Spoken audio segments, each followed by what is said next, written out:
Anyone can do a doll face up, and that includes you. Hopefully by the end of this video, you'll pick up a trick or two that you didn't have before from a somewhat of a beginner, somewhat of a novice, definitely not a pro. No matter what level you're at, how many years of experience or how many face ups you've done, I feel like every single face up that you do is a new opportunity to try something new, to get better at something. And these two girls have completely different looks. I like doing more than one face up at a time because I find it kind of triggers a different level of creativity for me in making them different. This girl has a dramatic single wing, and let me tell you, I did erase that wing a few times that I didn't record. I did record one of the times I erased the wing, and I made a mistake there. Let's rewind.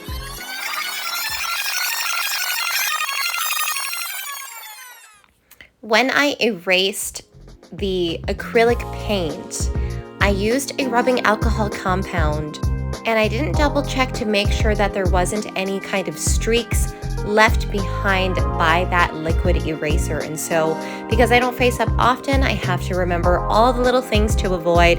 And if you're going to use liquid as your eraser, make sure that you lightly sand the area to make sure that there aren't any liquid streaks left behind. You'll find out if you left behind a streak with soft pastel, and trust me, it is annoying to erase soft pastel.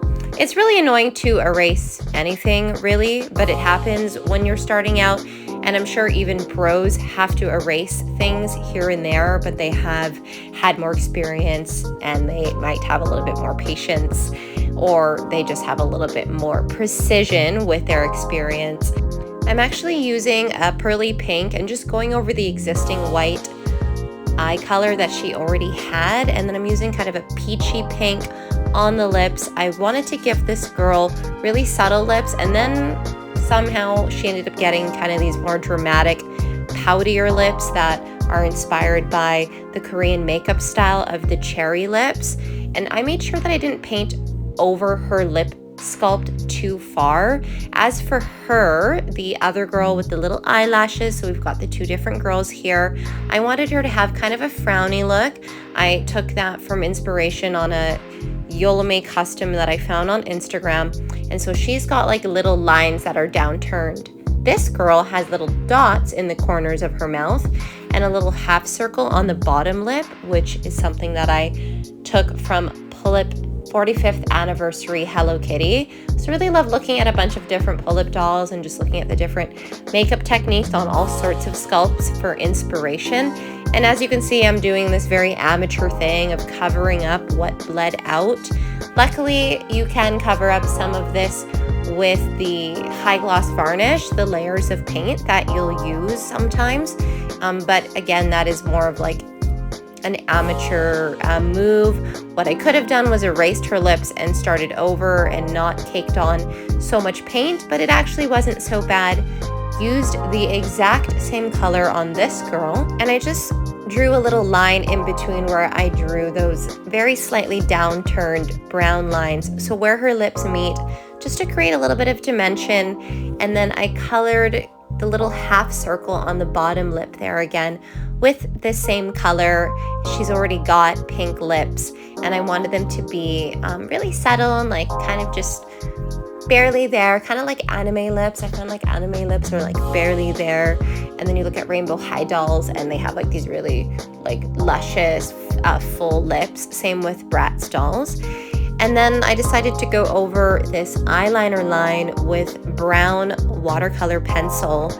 And this girl actually had some matte pink paint that I had put on her eye there. I'm scraping it off because matte acrylic paint is not the way to go for face-ups. I wanted to use that color, but then I realized it wasn't working out. And so I'm covering the stock eyeliner here with brown, which is silly because I ended up just putting black over top of that. And I'm trying to cover up the matte paint with this pink, but then I sanded off some of the sealant and it wasn't taking on the right. Tried to feed in some soft pastel, which I think took. Fed some soft pastels into her lips, but I knew because of my little mistakes, she was gonna need a little bit more time and work.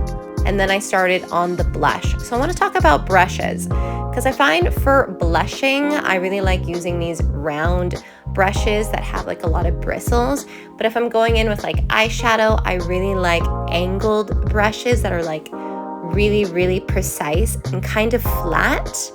I have like really inexpensive brushes from Michaels. This is an actual makeup brush from the dollar store, and it's actually one of my favorite brushes.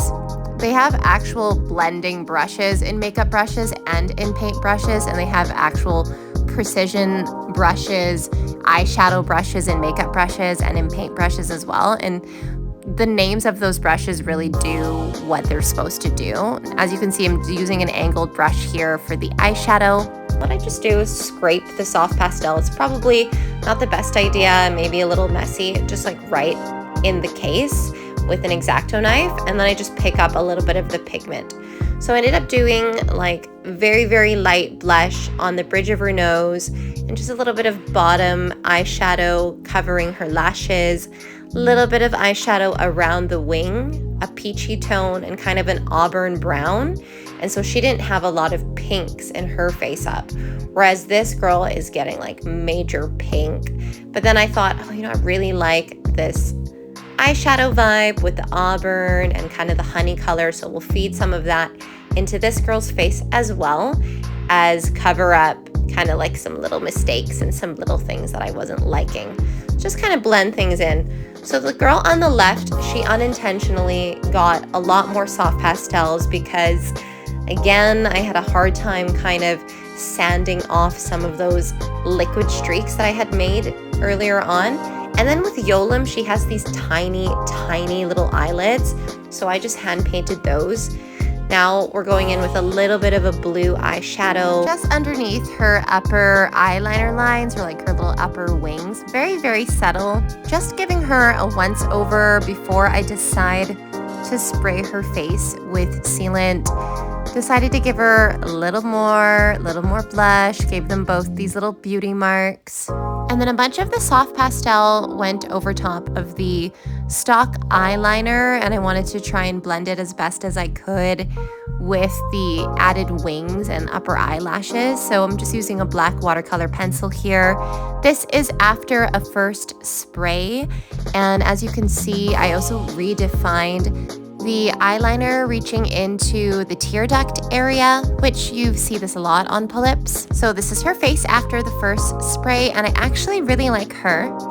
I felt like she was good to go. I just needed to sand off a couple things that got trapped in her sealant. I put her off to the side. I don't think she needs anything more. This girl, she had some negative spaces from sanding. I ended up sanding to try to reshape some of the blush that was on her temples. And then also I knew I had to feed in more pink.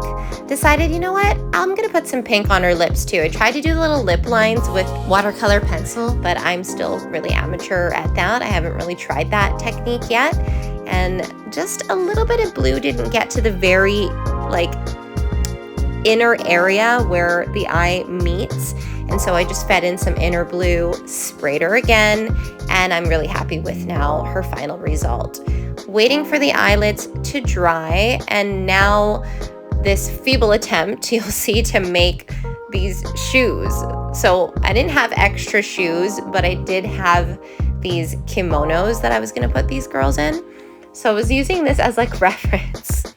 What I made is nowhere near like those boots. I'm not making boots. I'm trying to make like the little sandals that you wear with kimono. But because they don't have toes, they're not going to be like the flip-flop style that you like slip your big toe and your second toe into. But I'm just going to do like little straps that kind of just go across the top. And note, if you are going to try and make doll shoes out of clay, do not use air dry clay because it just doesn't dry well and it doesn't solidify. And do not shape the clay around the foot, because I spent over an hour just shaping this clay around her foot to only not be able to take the clay off of her foot. It's like every time I took the clay off her foot, it would stick to the foot. So I baked them for about, I don't know, I honestly don't remember. I baked them and they weren't baking, so couple of them got a little burnt, but they seem to have turned out okay. Here are the girls with their eyelids and their eyelashes. So cute and pretty. I put a little bit of gloss on her eyelids because I just wanted to see how it would look. So as you can see, yeah, very tiny eyelids. And then they have these anime eyes, which were eye chips that kind of came as a gift with my Kitasin dolls.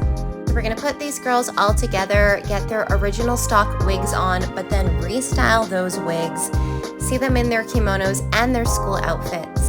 So that will be continued in the next video, and I'll see you then.